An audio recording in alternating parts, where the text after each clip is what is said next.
तीन वेळेस दीर्घ श्वास घेऊन उचलायचं. चरण दीर्घ श्वास धरा.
आधी आपण भगवद्गीता याची भूमिका मांडू, मग त्यानंतर आपण याचे आज पहिले 3 श्लोक घेणार आहोत.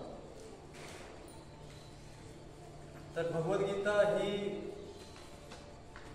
महाभारत ह्या महाकाव्याचा एक अंश आहे, ज्याच्यामध्ये भीष्म पर्व त्याचा एक भाग आहे. भगवद्गीता 700 श्लोक आहे त्याच्यामध्ये. याच्यामध्ये जो संवाद आहे तो संवाद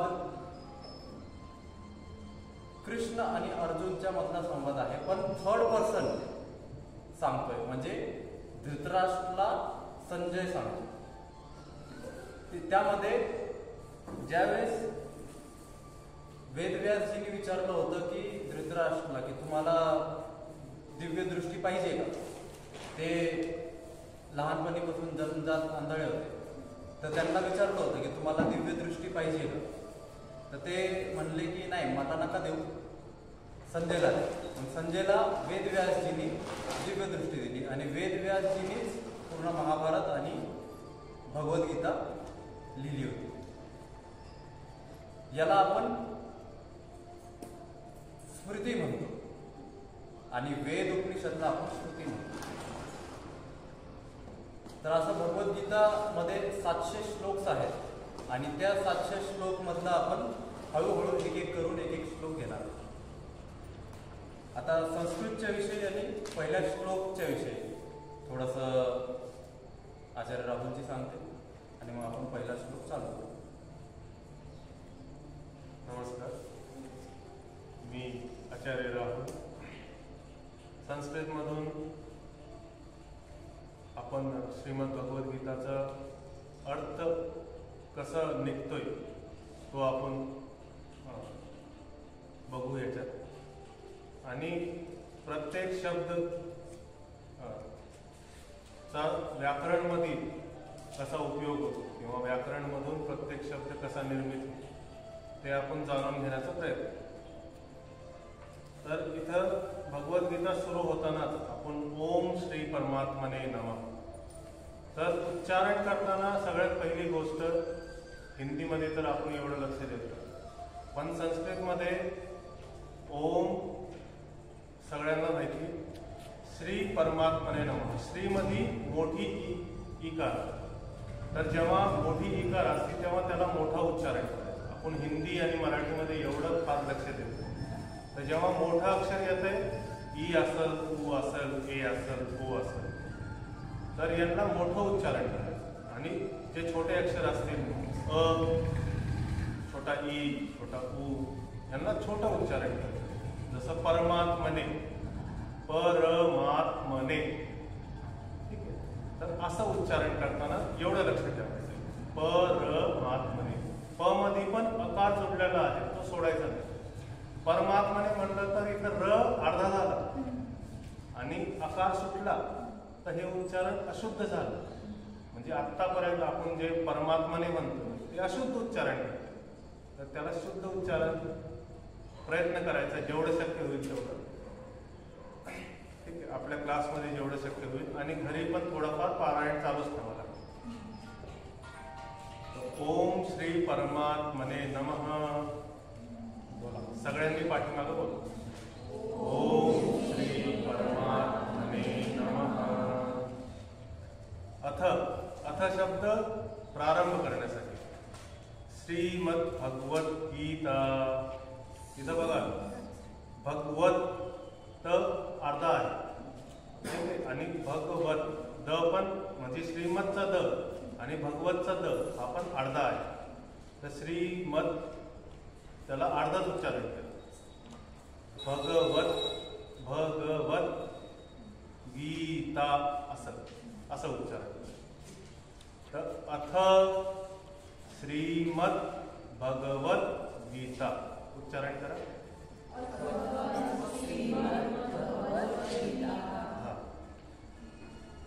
आता आपण प्रथम अध्यायामध्ये सुरू करणार आहोत. तर व्याकरणमध्ये काही गोष्टी आहेत. जसं शब्द कोणत्या रूपचा आहे, त्याचा अर्थ कसा निघतो, त्याचं रूप कसा बनतो, ते आपण थोडंसं विवेचन करू. धातू म्हणजे क्रिया. जसे पहिल्या श्लोकमध्ये कुर्वत ही धातू आहे. धातूपासून निर्मित हा शब्द आहे. तर हा क्रियापद झाला. जसं करणं, घेणं, देणं, चालणं हे सगळे क्रियापद झाले. शब्दामध्ये राम, लक्ष्मण, सीता हे सगळे शब्द झाले. प्रत्यय, त्याच्यामध्ये कोणता प्रत्यय लागतोय, त्याच्यामध्ये कोणता प्रत्यय लागतोय आणि प्रत्यय लागल्याने कोणता अर्थ कसा तुटतोय तो आपण बघू. उपसर्ग मध्ये पहिला लागला. जसं प्रकृती शब्द काय, कृती शब्द आहे. उपसर्ग काय, प्रकृती. ठीक आहे. जसं योग हा शब्द आहे. प्रयोग हा प्र जो जोडलाय तो उपसर्ग आहे. उप जो जोडलाय तो उपसर्ग आहे. असं उपसर्ग. परत सर्वनाम जे सगळ्यांच्या ठिकाणी जोडलं जातं. जसं ही संस्कृतमध्ये तत्, सह, वह. ठीक आहे. सह म्हणजे तो आणि अदस, अमुक असे शब्द जोडले जातात. परत अव्यय म्हणजे ज्यांचे शब्दरूप चालत नाही. बरेचसे शब्दांचे शब्दरूप चालतात पण अव्यय शब्दांचे शब्दरूप चालत नाही. जसं यदा, तदा, सर्वदा यांचे शब्दरूप कधीच चालत नाही. हे प्रत्येक ठिकाणी पास्ट टेन्स, फ्युचर टेन्स आणि प्रेझेंट टेन्स मध्ये एकसारखे राहतात. परत कारक, विभक्ती आणि समास जिथं समास असेल तिथं आपण समासचा हे करू. जिथं विग्रह असेल त्याला आपण विग्रह करून तोडून तुम्हाला त्याचा हे सांग संधिविच्छेद सांग. तर पहिला श्लोक आहे धृतराष्ट्र उवाच. धृतराष्ट्र म्हणते. उवाच म्हणजे म्हणते. उवाच आहे पास्ट टेन्स, भूतकाळात. कारण की ही रामायण घडलेली आहे 5000 वर्षापूर्वी. महाभारत घडलेली आहे 5000 वर्षांपूर्वी आणि तेव्हाच गीता पण, श्रीमद भगवत गीता पण घडलेली आहे. तर उवाच हा पास्ट टेन्स मध्ये आला. धर्मक्षेत्रे कुरुक्षेत्रे समवेता युयुत्सवः मामका पांडवाश्चैव किम कुर्वत संजय. बघा माझं उच्चारण बघा एकदम स्पष्ट येत आहे. आपण पण तसाच प्रयत्न करणार. तर धर्मक्षेत्रे, कुरुक्षेत्रे हे दोन्ही पण सप्तमी विभक्तीमध्ये येतात आणि दोन्हीमध्ये समास असं म्हणतो की धर्मची भूमी, धर्मचा क्षेत्र. तर ह्याला षष्ठी तत्पुरुष समास असं म्हणतो. असंच कुरुचा क्षेत्र, कुरु एक राज्याचं नाव आहे. कुरुचा क्षेत्र, धर्मचा क्षेत्र हे दोन्ही एकसारखे आहे. विशेषण आणि विशेषण. असं समवेता म्हणजे एकत्रित होणे. हे प्रथमा विभक्ती बहुवचन आहे. वचन 3 प्रकारचे असतात. एकवचन, द्विवचन, बहुवचन. ठीक आहे. तर पहिल्या 2 शब्दांमध्ये एकवचन होता. आता सगळ्या शब्दांमध्ये बहुवचन आलं. समवेता, युयुत्सवः. युयुत्सव म्हणजे युद्धची इच्छा करणारा. जे कौरव आणि पांडव जमा झाले ते युद्धाची इच्छा करणारे जमा झाले. त्यांच्यासाठी बहुवचन आहे. मामकाः, मामका म्हणजे माझे, धृतराष्ट्र म्हणतोय त्याच्यामुळं माझे. आणि पांडवाः म्हणजे पांडव सगळे. चैव, इथं च शब्द आलाय. च हा अव्यय आहे, ह्याचा कधीच रूप चालत नाही. एव, ह्याचा पण कधीच रूप चालत नाही. एव म्हणजे ही. हिंदीमध्ये आपण म्हणतो ही. पांडव और कौरव ही, यहाँ पे क्यों आए हैं? किम, कशाला, का.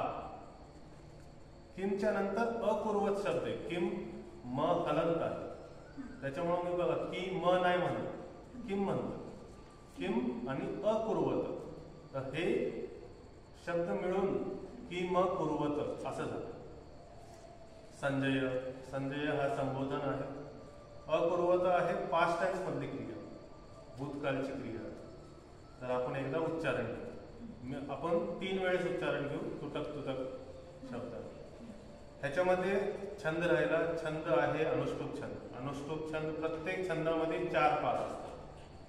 तर अनुष्टुप छंदामध्ये 8 अक्षरांचा एक पाद असतो. जसं धर्मक्षेत्रे, धर्म क्षेत्रे 4 आणि कुरुक्षेत्रे 4, 4 आणि 4 8. हा एक पाद पूर्ण झाला. त्याच्यानंतर विराम आला.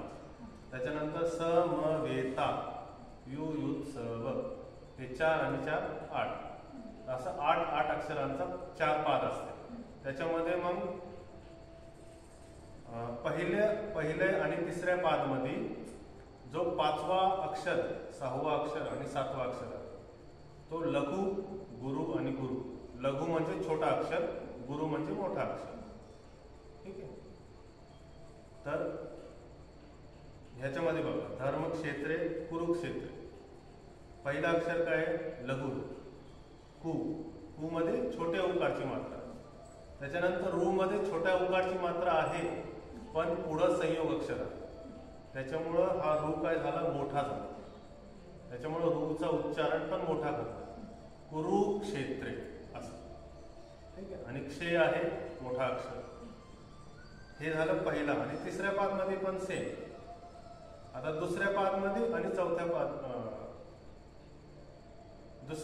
आणि चौथ्या पादमध्ये पहिला अक्षर, 5वा अक्षर, 6वा अक्षर आणि 7वा अक्षर. 5वा अक्षर लघु असणार, 6वा परत गुरु असणार आणि 7वा परत लघु असणार.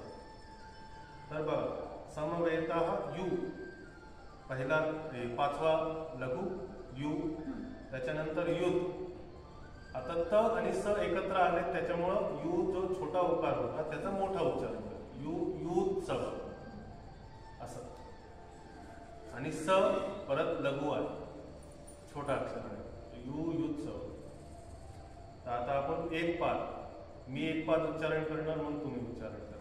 परत मी दुसरा पाद, तुम्ही दुसरा पाद, असं आपण पूर्ण श्लोक. धर्मक्षेत्रे कुरुक्षेत्रे, धर्मक्षेत्रे कुरुक्षेत्रे, समवेता युयुत्सवः, समवेता युयुत्सवः, मामकाः पाण्डवाश्चैव, मामकाः पाण्डवाश्चैव, किम कुर्वत संजय, किम कुर्वत संजय, धर्मक्षेत्रे कुरुक्षेत्रे, धर्मक्षेत्रे कुरुक्षेत्रे, समवेता युयुत्सवः, समवेता युयुत्सवः, मामकाः पाण्डवाश्चैव, मामकाः पाण्डवाश्चैव, किम कुर्वत संजय, किम कुर्वत संजय, धर्मक्षेत्रे कुरुक्षेत्रे, धर्मक्षेत्रे कुरुक्षेत्रे, समवेता युयुत्सवः, समवेता युयुत्सवः, मामका पाण्डवाश्चैव, मामका पाण्डवाश्चैव, किम कुर्वत संजय, किम कुर्वत संजय. आता सगळे सोबत करू, पूर्ण श्लोक सोबत करू. धर्मक्षेत्रे कुरुक्षेत्रे, समवेता युयुत्सवः, मामका पाण्डवाश्चैव, किम कुर्वत संजय. परत धर्मक्षेत्रे कुरुक्षेत्रे, समवेता युयुत्सवः, मामका पाण्डवाश्चैव, किम कुर्वत संजय.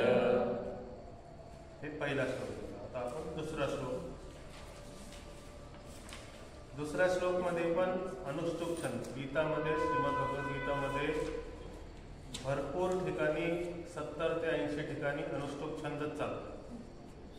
तर मग पहिले 8 अक्षरांचाच पाद आहे आणि ते जे लक्षण आहे तेच सगळं.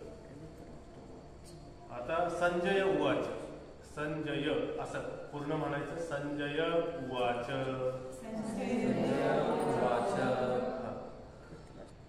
दृष्ट्वा तु पांडवानीकं व्यूढं दुर्योधनस्तदा आचार्यमुपसंगम्य राजा वचनमब्रवीत्.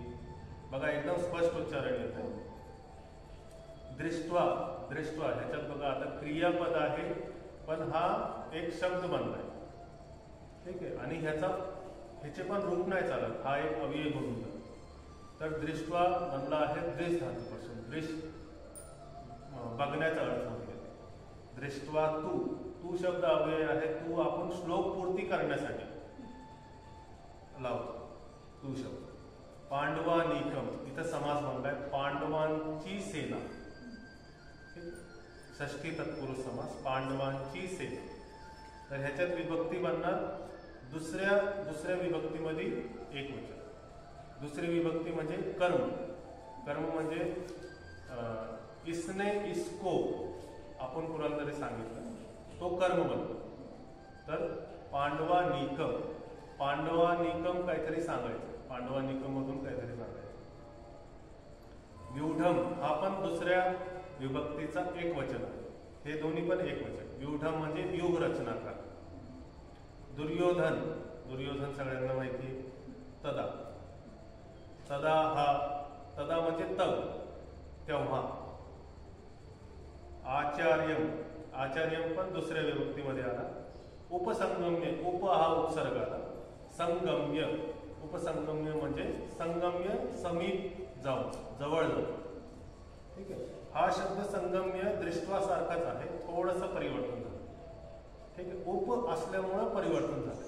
उप नसला असता तर संत्वा असा शब्द बनला, पण उप नाही, उप जोडलाय त्याच्यामुळं उपसंगम्य म्हणजे समीप जाऊ, जवळ. राजा हा दुर्योधनाचा विशेषण आहे. राजा कोण आहे? दुर्योधन. वचनम, वचन बोलतोय. दुर्योधन काय बोलतोय? वचन बोलतोय. अब्रवीत बोलतोय, क्रिया झाली. अब्रवीत भूतकाळची क्रिया झाली, कारण की सगळे श्लोक हे भूतकाळचे श्लोक आहेत, त्याच्यामुळे भूतकाळची क्रिया झाली. तर आता उच्चारण घेऊयात. दृष्ट्वा तु पांडवानीकं, दृष्ट्वा तु पांडवानीकं व्यूढं दुर्योधनस्तदा, व्यूढं दुर्योधनस्तदा आचार्यमुपसंगम्य, आचार्यमुपसंगम्य राजा वचनमब्रवीत्, राजा वचनमब्रवीत्.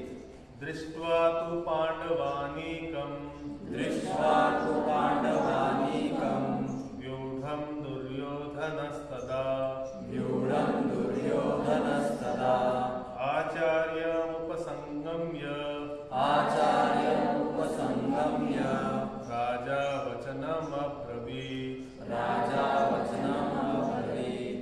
दृष्ट्वा तु पांडवानीकं, दृष्ट्वा तु पांडवानीकं व्यूढं दुर्योधनस्तदा, व्यूढं दुर्योधनस्तदा आचार्यमुपसंगम्य, आचार्यमुपसंगम्य राजा वचनमब्रवीत्, राजा वचनमब्रवीत्. आता सगळे सोबत म्हणा, मी पण म्हणतो तुम्ही पण म्हणा, दोनदा म्हणू आपण. दृष्ट्वा तु पांडवानीकं व्यूढं दुर्योधनस्तदा आचार्यमुपसंगम्य राजा वचनमब्रवीत्. दृष्ट्वा तु पांडवानीकं व्यूढं दुर्योधनस्तदा आचार्यमुपसंगम्य राजा वचनमब्रवीत्. आता तिसरा श्लोक. पश्येतां पांडुपुत्राणाम् आचार्य महतीं चमू, व्यूढां द्रुपदपुत्रेण तव शिष्येण धीमता. हा पण सेम अनुष्टुप छंद, 8 अक्षरांचा पाद आहे, 4 पाद आहे. तर पश्य, पश्य म्हणजे देखो, बघा, मला बघा. एताम, एताम, एताम कोणाला म्हणलं आहे? पांडुपुत्राणाम, जो पुढे शब्द येणार आहे पांडुपुत्राणाम. एताम म्हणजे पांडुपुत्रांसाठी म्हणतोय. हा सर्वनाम शब्द आहे, सगळ्यांच्याच ठिकाणी हा शब्द उपयोग केला जातो. पांडुपुत्राणाम, पांडुपुत्राणाम हा षष्ठी विभक्ती आहे.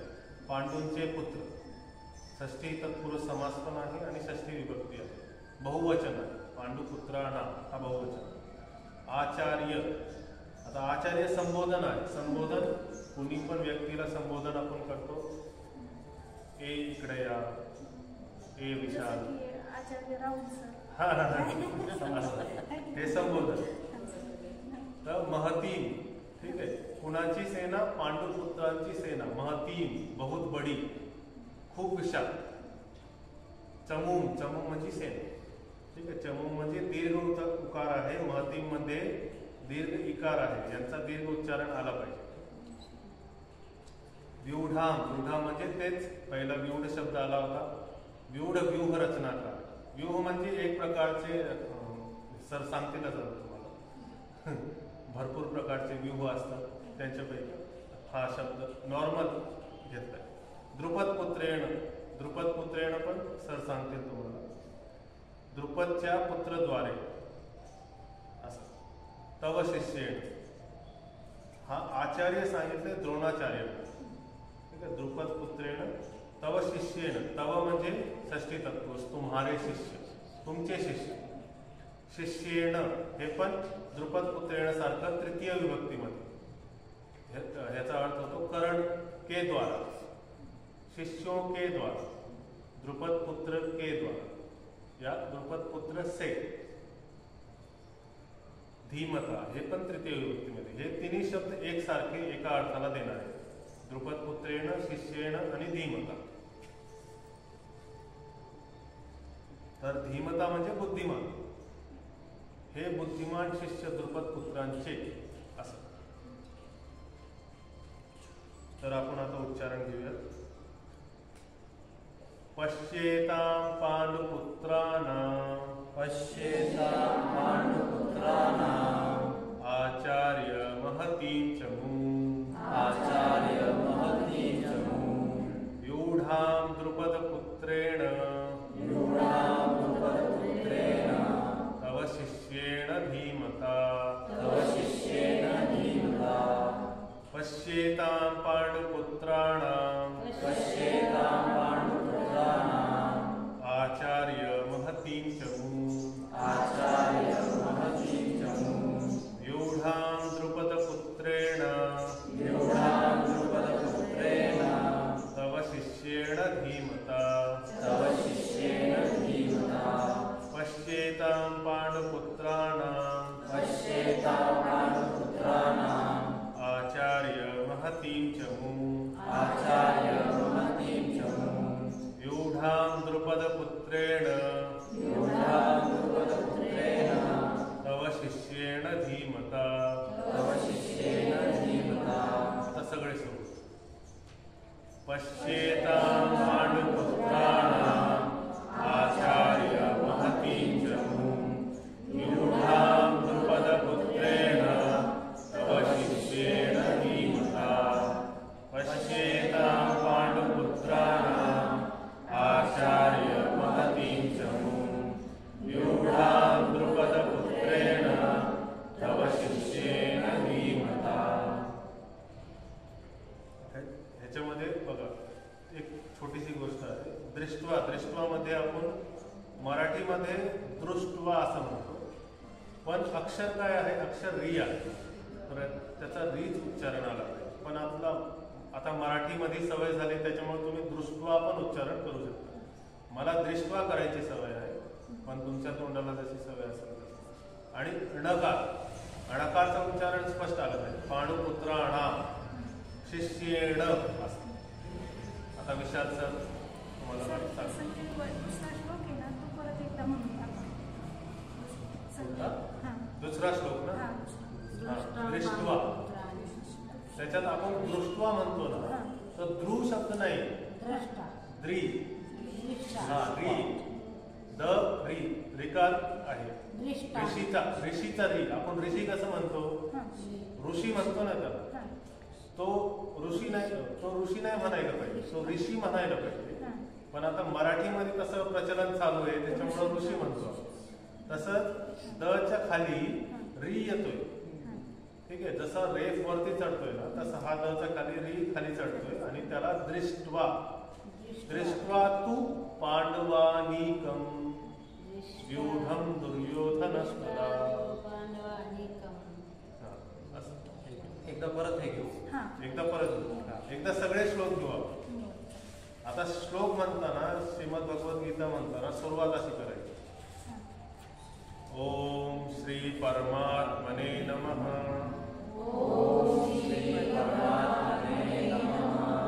अथ श्रीमद् भगवद्गीता अथ प्रथमोऽध्यायः बघा प्रथमो आणि अध्यायाच्या मध्ये तो एक साईन लागलेला आहे एस सारखा तो अ लपून गेलाय ठीक आहे ओकार मध्ये अ लपून गेलाय तर प्रथमो मोठा उच्चारण करायचा ध्याय असं उच्चारण अ खाऊन टाकायचं त्याचा हे करून टाकायचं तर अथ प्रथमोऽध्यायः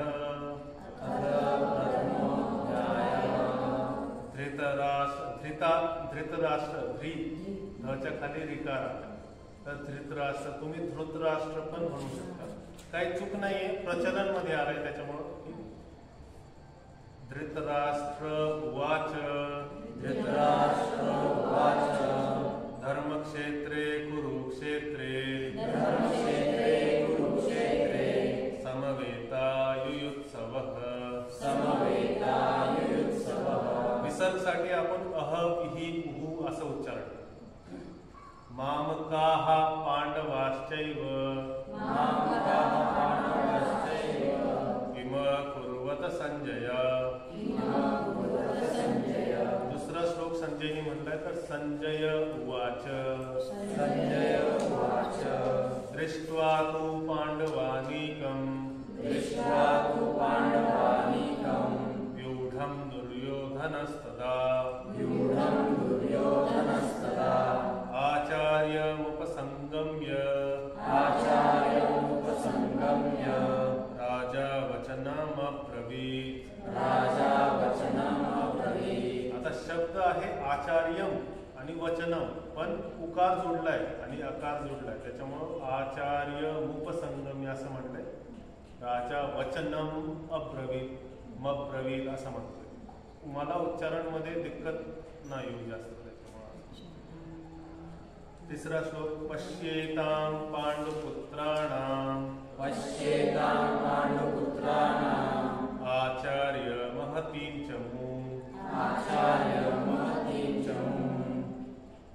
व्यूढां द्रुपदपुत्रेण तव शिष्येण धीमता आता सर व्याख्या करतो तर पहिला श्लोक आपण आता उच्चारण नाही घेणार आपण आता फक्त याचा अर्थ समजणार धर्मक्षेत्रे कुरुक्षेत्रे समवेतायुयुत्सव धृतराष्ट्र विचारतायत आता ही जी दृष्टी दिलेली आहे आपण याला दिव्य दृष्टी म्हणतो ही संजयला दिलेली तर धृतराष्ट्र संजयला विचारतात की ह्या धर्मक्षेत्र कुरुक्षेत्रमध्ये असं आहे की सप्तमीमध्ये समवेतायुत्सव हे युद्ध करण्यासाठी जे सगळे जमा झालेत मामकः पांडवाश्च माझे आणि पांडूचे पुत्र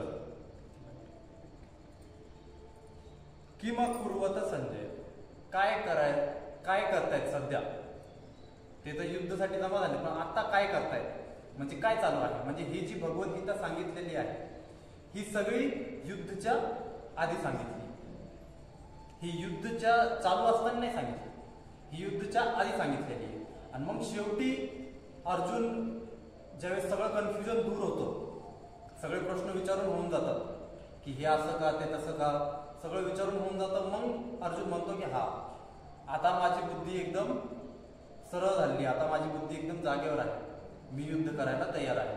नाहीतर त्याचं हेच चालू होतं की मी कसं काय युद्ध करू माझ्या भावांसोबत, मी कसं काय त्यांच्यासोबत भांडू, आणि हे मनाच्या शरीराच्या धर्माच्या विरोध आहे. तर हे सगळं क्लिअर झाल्यानंतर मग युद्ध चालू होतं.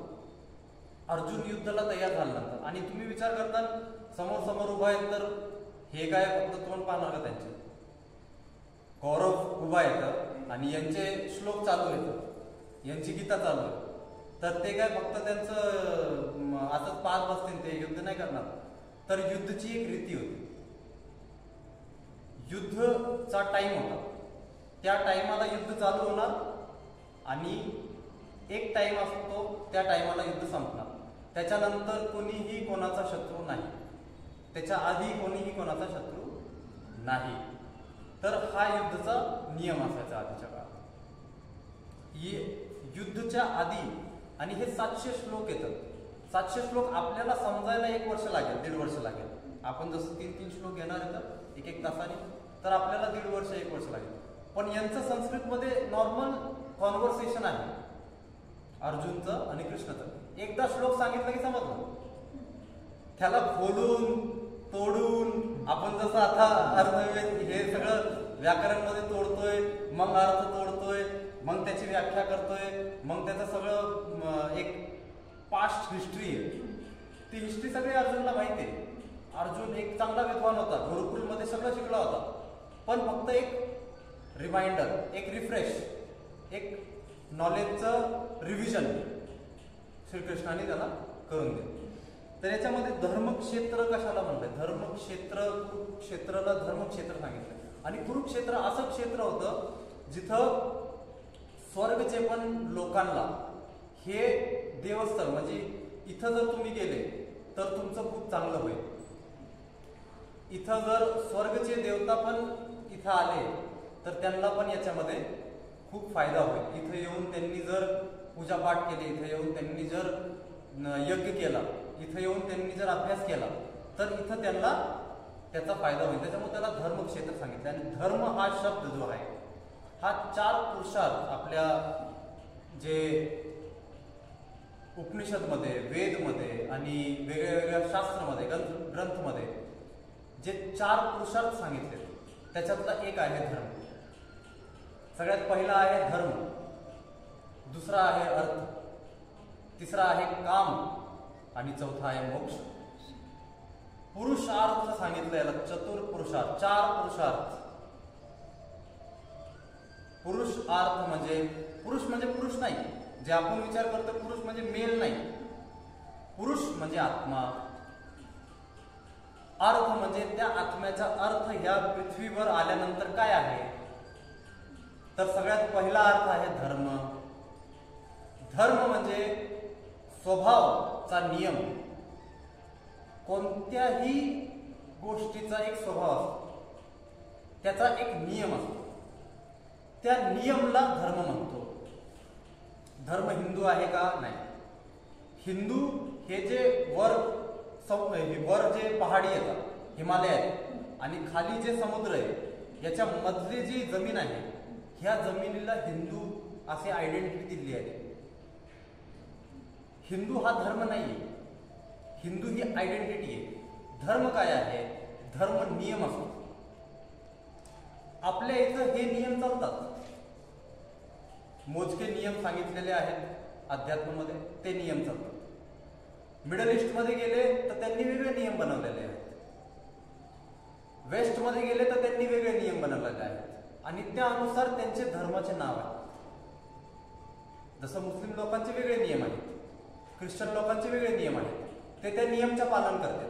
आपण तसंच ज्या नियमचं पालन करतो त्याला आपण हिंदू धर्म म्हणतो.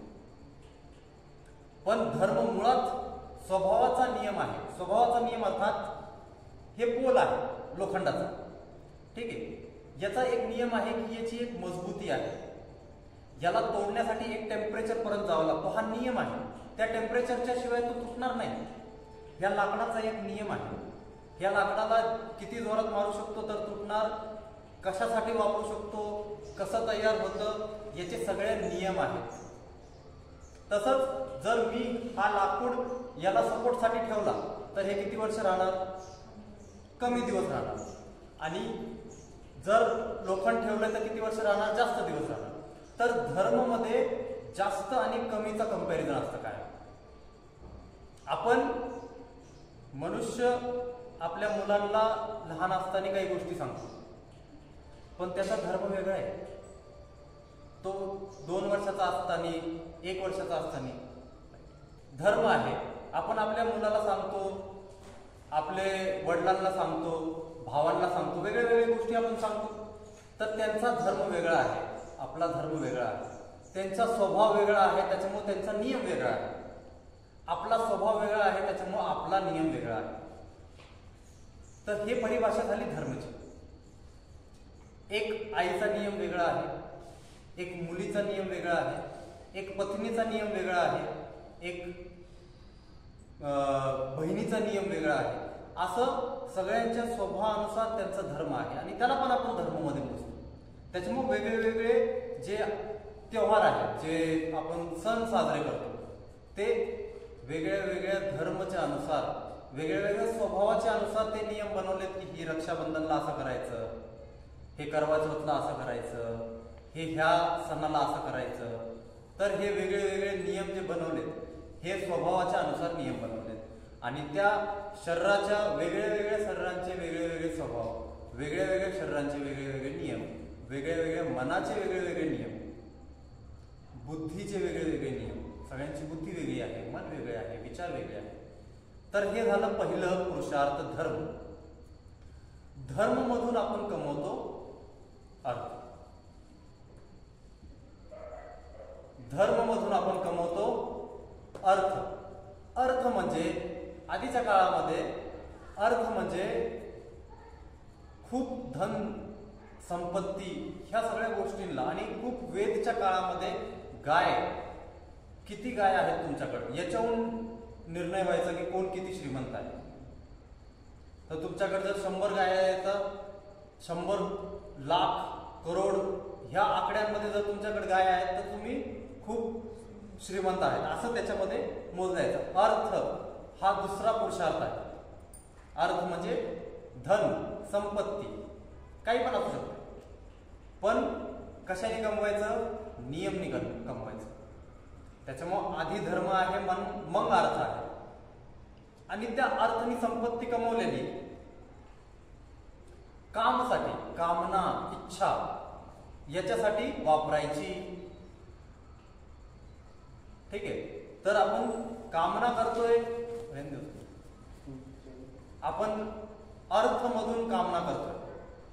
आपण जे अर्थ जमा केले, जे संपत्ती जमा केली आहे त्यांनी आपली इच्छा पूर्ण करतोय. आता जर ह्या कामचा अतिशय झाला, म्हणजे ह्या कामनाची अति झाली तर काय होणार, वासना. मग त्याला काम वासना म्हणतात. त्या सगळ्या बाबतीत असतं. जसं मी सांगितलं, स्वभावाचा धर्म आहे, स्वभावाचा नियम आहे, त्याला धर्म म्हणतो. तसंच डोळ्यांचा धर्म आहे चांगल्या गोष्टी पाहणं, कानाचा धर्म आहे चांगल्या गोष्टी ऐकणं, जिभेचा धर्म आहे चांगल्या गोष्टी चव करणं, त्वचाचा धर्म आहे चांगल्या गोष्टी स्पर्श करणं, आणि तसंच वेगळ्या वेगळ्या नाकाचा धर्म आहे चांगल्या गोष्टी सुगंध करणं. पण जर ह्या गोष्टी अति झाल्या, जर चांगल्या पाहण्याच्या याच्यात आपण जास्त रमलो तर ती वासना होते आणि काम वासना तयार होते. मग काम वासनामध्ये काय होतं, अडिक्शन म्हणतो आपण त्याला. सवय लागते. सवय म्हणजे खूप चुकीची सवय लागते. मग त्यामध्ये चुकीच्या गोष्टी पाहणं, चुकीच्या गोष्टी ऐकणं, चुकीच्या गोष्टी बोलणं, चुकीच्या गोष्टी चव करणं, चुकीच्या गोष्टी सुगंध आणि टच करणं, ह्या सगळ्या स्वभावामध्ये अति झाल्यावर काम वासना होते. तर आपल्याला कामनापर्यंतच ठेवलंय. आणि काम नंतर काय आहे, मोक्ष. तर आपल्याला काय सांगितलंय की आधी धर्म आहे, मग अर्थ आहे, मग काम आहे, आणि शेवटी मोक्ष आहे. मग आपण धर्म करून अर्थ कमवला म्हणजे संपत्ती कमवली, संपत्तीचा भोग केला म्हणजे कामना पूर्ण झाली. कामना पूर्ण झाल्यानंतर त्याचा त्याग करून मोक्षासाठी गेलो. असे 4 पुरुषार्थ आहेत. पुरुषचा अर्थ आहे मोक्ष. शेवटचा अर्थ काय? अर्थ म्हणजे लक्ष्य. शेवटचा लक्ष्य काय? मोक्ष. मोक्ष म्हणजे सुटका. पहिला काय आहे? धर्म. जो शरीर आपल्याला भेटलाय त्या शरीरामध्ये त्या स्वभावाच्या नियमाने काम करणं आणि हळूहळू अर्थ कामना पूर्ण करून त्याचा त्याग करून मोक्ष प्राप्त करणं, हा पुरुष, आत्मा, चित्त, चेतना याचा पुरुषार्थ आहे, याचा लक्ष्य आहे, याचा शेवटचा अंतिम लक्ष्य मोक्ष आहे. ठीक आहे. आता आपण तर हे सांगतात की माझे आणि विचारतात माझे आणि पांडूचे पुत्र इथं काय करत आहे. मग संजय वाच. संजय सांगतात की दृष्ट्वा तु पांडवानीकं व्यूढं दुर्योधनस्तदा आचार्यं उपसंगम्य राजा वचनमब्रवीत. याच्यामध्ये संजय सांगतात की हे राजा, पांडु पुत्रों द्वारा सेना की व्यूह रचना देखकर राजा दुर्योधन अपने गुरु के पास गया और उसने ये शब्द कहे. एवढ्या श्लोकमध्ये फक्त एवढंच आहे की तो गुरुंकडे गेला, म्हणजे गुरु द्रोणाचार्यांकडे गेला. कोण? दुर्योधन राजा द्रोणाचार्याकडे गेला आणि हे शब्द म्हणला. आता तो का गेला? त्यांनी काय पाहिलं? व्यूह रचना पाहिली.